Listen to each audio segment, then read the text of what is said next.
Shalom, Jemaat Efrata yang diberkati Tuhan, selamat malam, selamat bergabung bersama di dalam ibadah rumah tangga malam hari ini di hari Jumat tanggal 5 November 2021.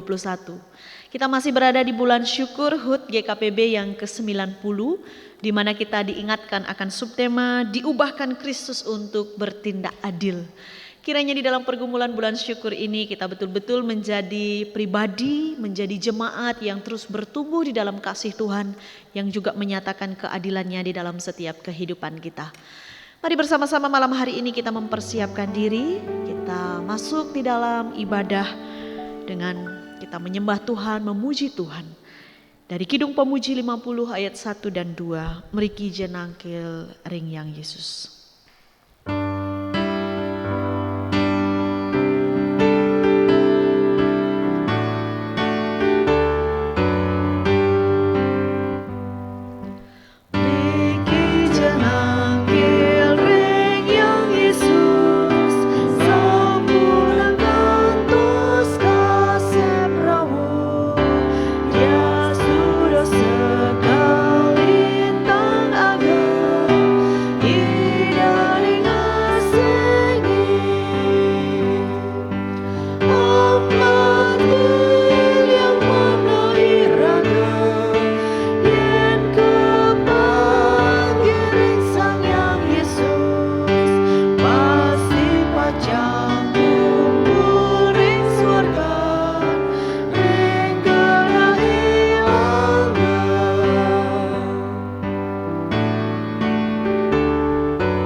Ya Tuhan, malam hari ini kami menghadap Engkau, Tuhan Allah kami yang Maha Kasih. Kami hendak memuji dan memuliakan Engkau Bapa, dan memohon Tuhan menuntun kehidupan kami. Tuhan kiranya berkenan hadir di dalam persekutuan yang kami lakukan. Hadir di tengah-tengah keluarga yang sedang bersatu hati beribadah memuliakan Engkau. Penuhi hati pikiran kami dengan roh-Mu ya Tuhan, agar kami beroleh damai sejahtera. Tutup bungkus tempat rumah di mana kami berada saat ini dengan kuasa darah-Mu, sehingga tidak ada kuasa kegelapan yang dapat mengganggu kami selama ibadah ini berlangsung. Kami menyerahkan persekutuan ini hanya ke dalam tangan-Mu Bapa. Biarlah sepenuhnya kami boleh memberi diri untuk menyembah dan memuliakan Engkau. Kami mengawali ibadah rumah tangga ini hanya di dalam nama Allah Tritunggal, Bapa, Putra, dan Roh Kudus. Amin. Sidang jemaat yang diberkati Tuhan, mari kita melihat kembali dua bacaan puji dan janji yang akan menjadi nats pembimbing dalam ibadah keluarga malam ini. Yang pertama dari kitab Yesaya 5 ayat 20. Celakalah mereka yang menyebutkan kejahatan itu baik dan kebaikan itu jahat, yang mengubah kegelapan menjadi terang dan terang menjadi kegelapan, yang mengubah pahit menjadi manis dan manis menjadi pahit. Selanjutnya dalam 1 Petrus 2 ayat 21 dan 22. Sebab untuk itulah kamu dipanggil, karena Kristus pun telah menderita untuk kamu dan telah meninggalkan teladan bagimu, supaya kamu mengikuti jejaknya. Ia tidak berbuat dosa dan tipu tidak ada dalam mulutnya. Saudara-saudaraku yang terkasih di dalam Tuhan kita Yesus Kristus, kedua nats firman Tuhan ini kembali mengingatkan kita untuk hidup benar meneladani Kristus. Untuk bisa memperkatakan dan melakukan kebenaran. Peringatan di bagian pertama dalam kitab Yesaya, kita diingatkan akan berbagai keburukan, kebusukan kehidupan kita. Kita diingatkan supaya jangan sampai kita suka memutar balik kebenaran yang kita ketahui sehingga itu menjadi ketidakbenaran, atau membalik ketidakbenaran sehingga dianggap sebagai kebenaran. Kita diajar untuk meneladani Kristus yang siap untuk menderita menghadapi berbagai tantangan untuk hidup benar. Kita diingatkan untuk mau menderita bersama-sama dengan Dia dan mengikuti jejaknya. Karena kita tahu bahwa untuk menegakkan kebenaran pasti ada hal yang harus dikorbankan. Kiranya Tuhan menolong kita untuk benar-benar hidup di dalam kebenaran Kristus dan meneladani Dia. Amin. Mari kita naikkan pujian Kidung Jemaat 376 ayat 1 dan 3. Ikut Dikau saja Tuhan.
Saudara, kita akan masuk di dalam pemberitaan firman Tuhan. Namun sebelumnya, mari kita datang di dalam doa pengakuan dosa.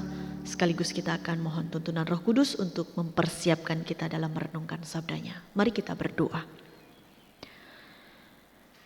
Ya Kristus, kami rindu untuk mengiring Engkau, untuk mengikuti keteladanan yang Engkau beri, untuk hidup saling mengasihi. Namun kami sadar Bapa bahwa kami adalah orang-orang berdosa yang terkadang kami begitu lemah, mudah untuk digoyahkan imannya. Sulit bagi kami untuk sepenuhnya boleh hidup saling mengasihi satu dengan yang lain.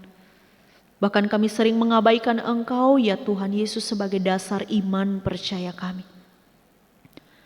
Malam hari ini kami mohon ampun untuk semua itu Bapa. Berkenan kiranya Engkau menguduskan kami semua umat-Mu dan melayakkan kami untuk menghampiri tahta-Mu yang kudus, guna kami akan mendengar suara-Mu di dalam pemberitaan firman Tuhan. Bapa, urapi dan kuduskan setiap kami juga hamba yang akan memberitakannya. Biarlah kami semua boleh dilayakkan untuk mendengar suara-Mu Bapa. Engkau kiranya memberi kami segala hikmat pengertian yang benar. Beri kami telinga seorang murid dan hati seorang hamba, supaya kami bersungguh-sungguh di dalam mendengar dan melakukan. Berfirmanlah ya Bapa, karena kami anak-anak-Mu telah siap sedia menerimanya. Amin. Jemaat yang diberkati Tuhan, mari kita membuka surat 1 Yohanes pasal 3 ayat 19 sampai ayatnya yang ke-24. Ini yang akan menjadi dasar perenungan kita pada malam hari ini. Surat 1 Yohanes pasal 3 ayat 19 sampai ayat 24. Diberi judul Keyakinan di hadapan Allah. Demikianlah kita ketahui bahwa kita berasal dari kebenaran. Demikian pula kita boleh menenangkan hati kita di hadapan Allah. Sebab jika kita dituduh olehnya, Allah adalah lebih besar daripada hati kita serta mengetahui segala sesuatu. Saudara-saudaraku yang kekasih, jikalau hati kita tidak menuduh kita, maka kita mempunyai keberanian percaya untuk mendekati Allah. Dan apa saja yang kita minta, kita memperolehnya daripadanya, karena kita menuruti segala perintahnya dan berbuat apa yang berkenan kepadanya. Dan inilah perintahnya itu, supaya kita percaya akan nama Yesus Kristus anaknya, dan supaya kita saling mengasihi sesuai dengan perintah yang diberikan Kristus kepada kita. Barang siapa menuruti segala perintahnya, ia diam di dalam Allah dan Allah di dalam dia. Dan demikianlah kita ketahui bahwa Allah ada di dalam kita, yaitu Roh yang telah Ia karuniakan kepada kita. Amin. Demikianlah pembacaan firman Tuhan. Yang berbahagia adalah setiap kita yang mau mendengar, merenungkan dan melakukan firman Tuhan ini dengan setia dalam kehidupan setiap hari. Haleluya.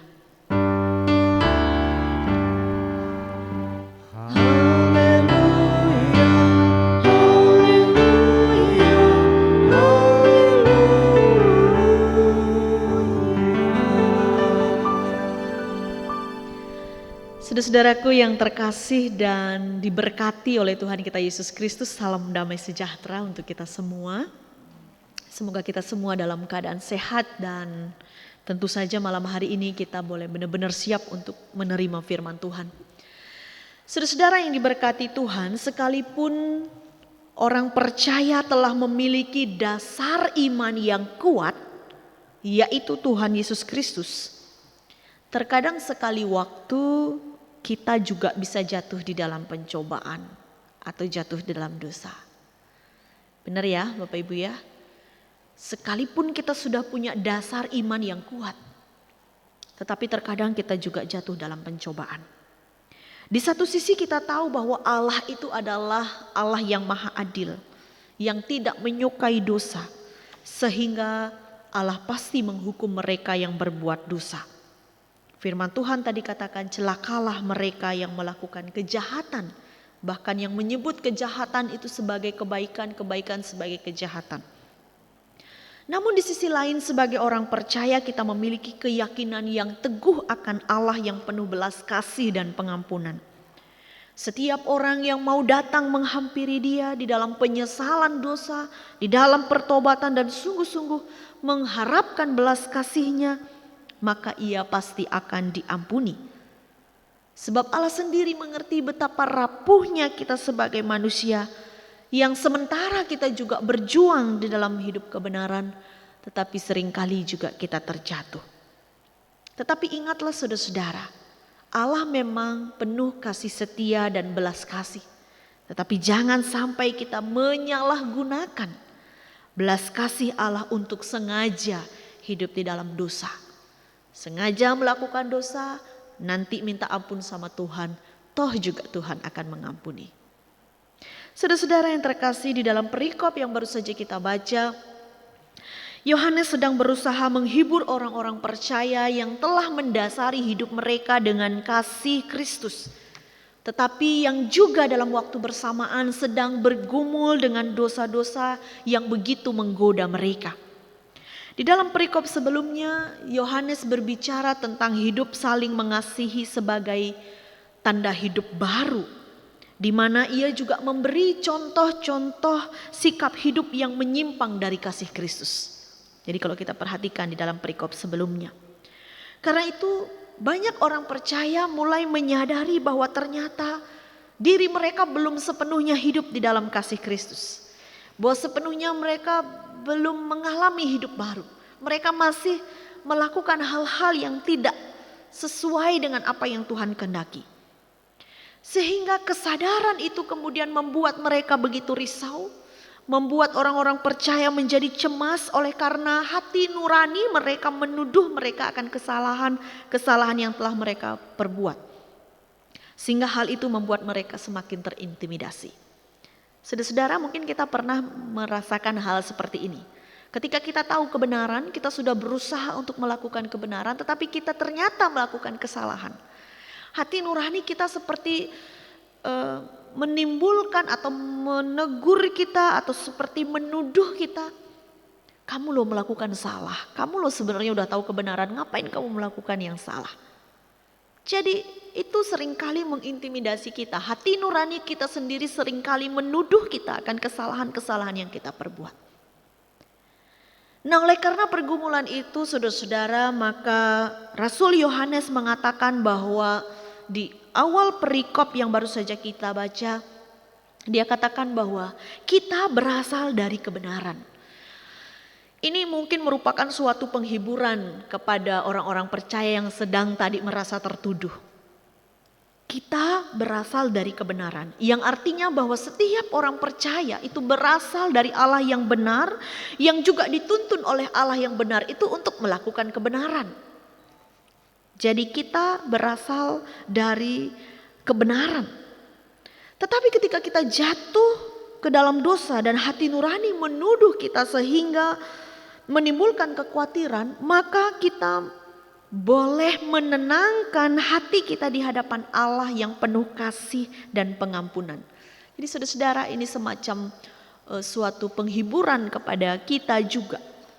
Bahwa Yohanes mengatakan kalau kita merasa tertuduh, kita boleh menenangkan hati kita. Perasaan risau yang kita rasakan, kekhawatiran, kecemasan, terintimidasi yang kita rasa itu. Kita bisa bersandar kepada Tuhan. Sebetulnya saudara-saudara, Yohanes hendak mendorong kita sebagai orang percaya untuk memiliki relasi yang dekat dengan Allah. Karena Allah adalah Allah yang penuh dengan belas kasih, maka ini juga yang menjadi dasar keberanian dan keyakinan kita untuk menghampirinya melalui doa dan permohonan kita kepadanya. Jadi sekalipun hati nurani kita menuduh kita atas kesalahan yang kita lakukan, tetapi dalam kondisi itu kita bisa datang kepada Tuhan di dalam doa. Dia juga adalah Allah yang Maha Tahu, yang pasti mengerti isi hati kita, yang pasti tahu kesungguhan hati kita di dalam bertobat, di dalam kita berdoa dan memohon. Dan Tuhan pasti mau menerima setiap mereka yang sungguh-sungguh datang kepadanya. Dan Yohanes katakan apapun yang kamu minta di dalam namanya akan diterima. Jika kamu hidup berkenan kepadanya. Tuhan akan menjawab setiap doa-doa kita. Jika hidup kita berkenan di hadapannya. Lalu seperti apakah hidup yang berkenan kepada Allah? Rasul Yohanes juga menyampaikan bahwa hidup yang berkenan kepada Allah adalah hidup yang menaati perintah-perintahnya. Disampaikan di dalam perikop ini ada 2 perintah Allah yang disampaikan oleh Yohanes. Yang pertama, percayalah kepada Yesus Kristus yang adalah anak Allah. Hidup yang berkenan adalah hidup yang beriman kepada Kristus. Dan kita tahu di dalam iman kepada Kristus ini menjadi satu-satunya syarat untuk bisa kita berjumpa dengan Allah, untuk kita bisa membangun relasi yang intim dengan Dia, serta menerima keselamatan yang kekal. Tuhan Yesus katakan, akulah jalan kebenaran dan hidup. Tidak ada seorang pun yang dapat datang kepada Bapa kalau tidak melalui aku. Jadi ini nyambung dengan apa yang Tuhan Allah katakan.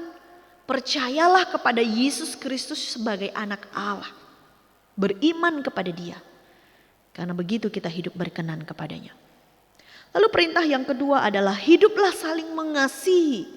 Seperti yang diperintahkan oleh Kristus. Yang kita kenal sebagai hukum kasih. Di dalam Matius 22 sudah disampaikan, kasihilah Tuhan Allahmu dengan segenap hatimu dan dengan segenap jiwamu dan dengan segenap akal budimu. Itu yang pertama.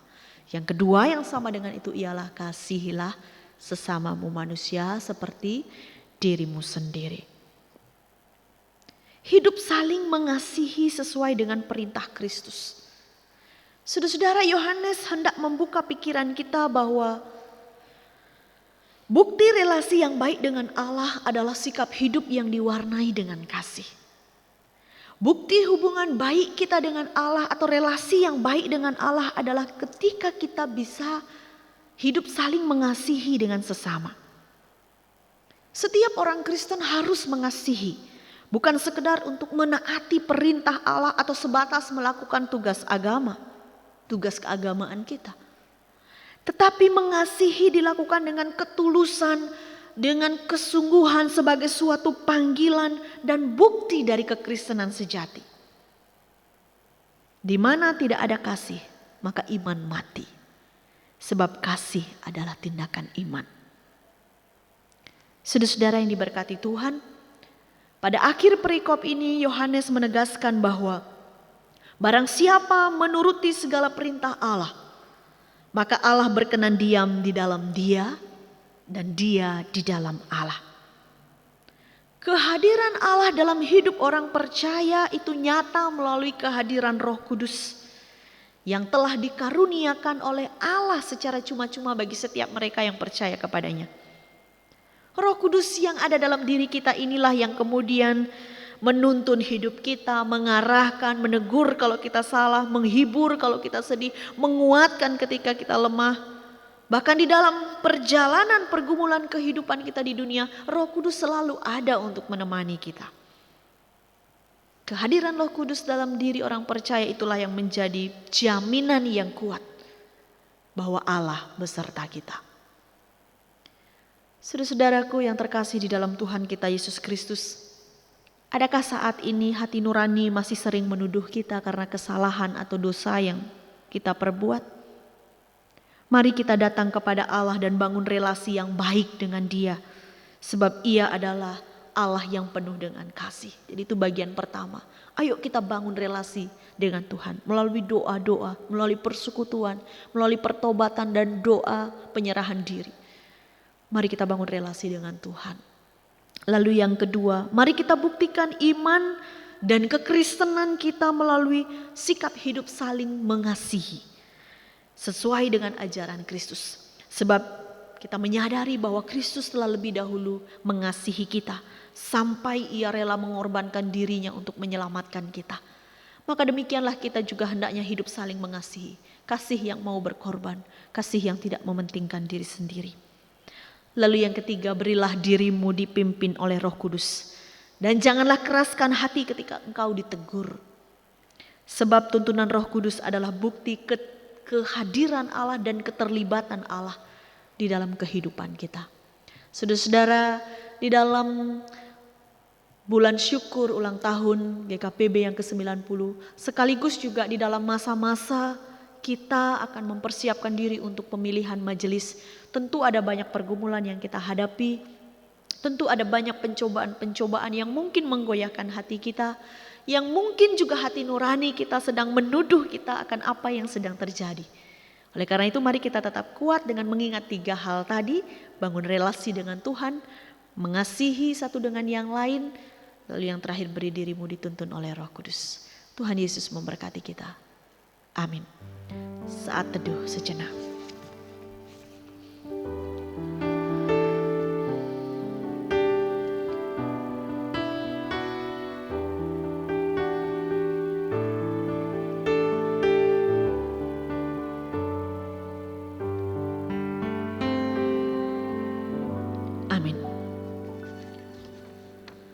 Sidang jemaat yang diberkati Tuhan, sekarang mari kita menyatakan rasa syukur kita kepada Tuhan yang adalah sumber berkat.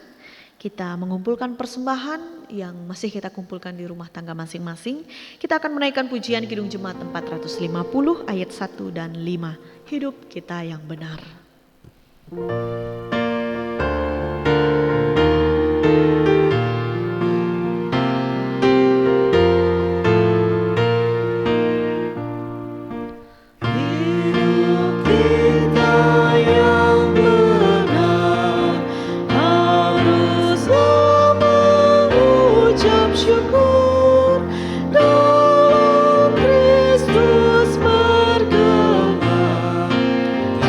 Janganlah takut.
kita akan bersyafaat. Mari kita berdoa. Bapa, terimalah ungkapan syukur kami dari seluruh umat yang sudah Engkau berkati. Tuhan berkenan menguduskan semuanya ini sehingga boleh dipakai untuk menunjang setiap pelayanan dalam kehidupan kami berjemaat. Ajar kami untuk mempersembahkan kehidupan kami sepenuhnya Bapa sebagai persembahan yang harum, yang kudus, yang berkenan di hadapan Tuhan. Kami juga bersyukur untuk firman yang boleh kembali meneguhkan iman percaya kami di dalam mengiring Engkau. Sekalipun kami telah berusaha untuk hidup benar di hadapan-Mu Tuhan, tetapi terkadang hati kami menuduh kami akan kesalahan dan dosa yang telah kami perbuat.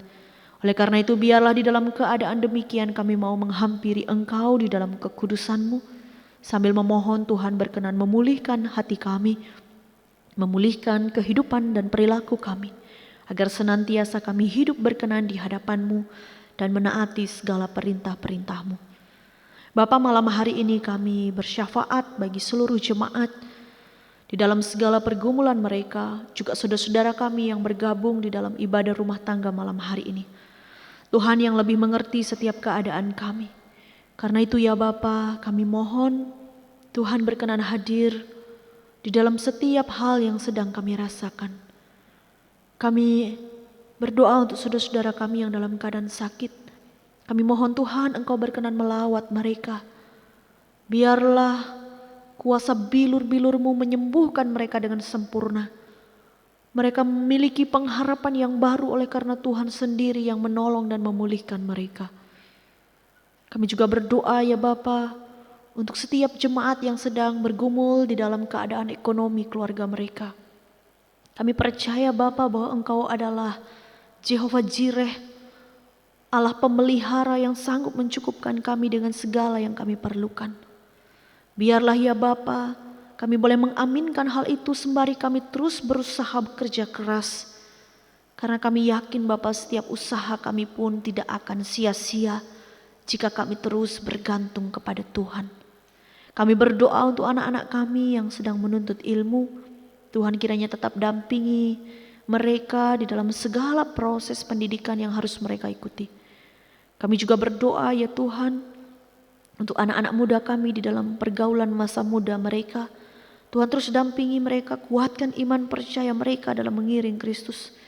Dalam pergumulan pasangan hidup Tuhan kiranya pertemukan anak-anak-Mu dengan pasangan yang sepadan, yang seiman, yang sama-sama mereka bisa bertumbuh di dalam kasih Kristus. Kami juga berdoa ya Tuhan untuk warga senior di dalam masa tua mereka. Tuhan tetap beri mereka sukacita yang melimpah. Tuhan tetap hiburkan hati mereka. Kami rindu untuk mereka.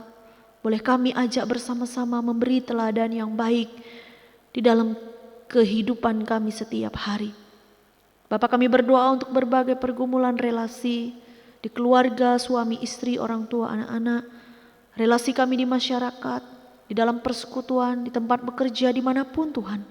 Engkau mempertemukan kami dengan orang-orang yang baik, yang kemudian kami boleh berbagi berkat, menjadi saksi-saksi Kristus dimanapun kami berada. Bapak, kami juga berdoa untuk seluruh pelayanan-pelayanan yang Tuhan percayakan untuk kami kerjakan. Tuhan memberi kami hikmat agar boleh mengerjakan semua itu dengan sukacita. Kami berdoa untuk pemilihan majelis jemaat yang sudah mulai memasuki proses penjaringan di masing-masing kelompok. Tuhan kiranya menaruh segala hikmat dalam setiap hati jemaat, supaya kami boleh memilih dengan benar dan siapapun yang terpilih, mereka juga boleh memberi diri untuk melayani-Mu. Kami juga berdoa ya Tuhan, untuk setiap pelayan-pelayan Tuhan yang dengan setia dan tekun boleh melayani. Secara khusus untuk mereka yang melayani malam hari ini, pemain musik, pemandu pujian, tim multimedia, soundman, para pendoa, setiap orang yang memberi diri dalam pelayanan di kepengurusan kategorial dan bidang, para majelis, semuanya Tuhan sekecil apapun pelayanan yang Tuhan percayakan kiranya boleh kami kerjakan itu dengan setia. Kami juga berdoa ya Tuhan untuk program pelayanan dari jemaat-Mu. Tuhan hadir untuk memberkati. Biarlah segala program pelayanan ini boleh berjalan dengan baik. Di dalam bulan syukur, ulang tahun GKPB yang ke-90. Kami sungguh bersyukur Tuhan kami boleh ada sampai pada titik ini. Tuhan kiranya Engkau terus menolong dan memberkati gereja-Mu, menjadikan kami sebagai alat untuk menyatakan kasih dan keadilan-Mu di tengah-tengah dunia ini, khususnya di lingkungan Pulau Bali. Tuhan berkati hamba-hamba-Mu yang Tuhan pakai untuk melayani, bahkan segala perjalanan kehidupan bergereja ke depannya, kami tetap pertaruhkan hanya di dalam nama Tuhan. Ya Allah Bapa yang Maha Kasih, malam hari ini kami juga berdoa untuk bangsa dan negara kami Indonesia, untuk para pemimpin kami dari pusat hingga daerah. Lingkupi mereka dengan roh hikmat-Mu ya Bapa, roh yang takut akan Tuhan, supaya segala tanggung jawab mereka boleh dikerjakan dengan baik, dengan penuh kesetiaan dan penuh tanggung jawab. Tuhan kiranya tetap menaungi dan melingkupi bangsa dan negara kami dengan kasih-Mu, supaya kami dijauhkan dari berbagai mara bahaya, bencana, sakit penyakit apapun itu Tuhan. Inilah segala doa permohonan dan syukur kami kepadamu ya Allah Bapa. Kami serahkan semua doa ini, bahkan doa-doa pribadi dari jemaat-Mu. Tuhan kiranya berkenan menjawab seturut dengan kasih dan kemurahan-Mu saja. Kami menaikkan semua doa ini hanya di dalam nama Tuhan Yesus Kristus, Tuhan dan Juru Selamat kami yang hidup. Amin. Sidang jemaat yang diberkati Tuhan, mari kita menutup ibadah rumah tangga malam hari ini dengan bersama-sama kita akan menaikkan pujian Kidung Jemaat 344 ayat 1 dan 2. Ingat akan nama Yesus.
Saudara, mari kita kembali dalam kehidupan kita dan di dalam keyakinan yang teguh akan Allah.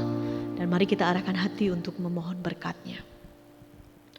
Tuhan memberkati engkau dan melindungi engkau. Tuhan menyinari engkau dengan wajah-Nya dan memberi kasih karunia. Tuhan menghadapkan wajah-Nya kepadamu dan memberi engkau damai sejahtera. Hari ini kekal selama-lamanya. Amin.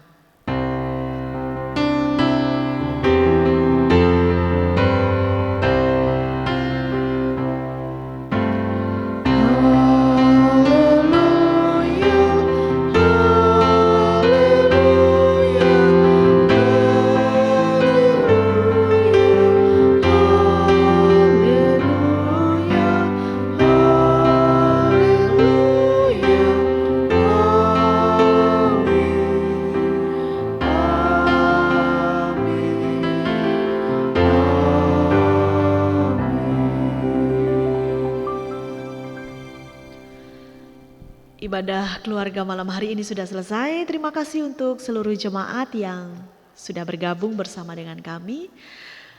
Diingatkan kembali untuk kita tetap mengikuti segala yang sudah dipersiapkan oleh panitia pemilihan majelis di dalam proses pemilihan yang saat ini kita berada di dalam masa penjaringan. Selamat malam, selamat beristirahat, Tuhan Yesus memberkati kita.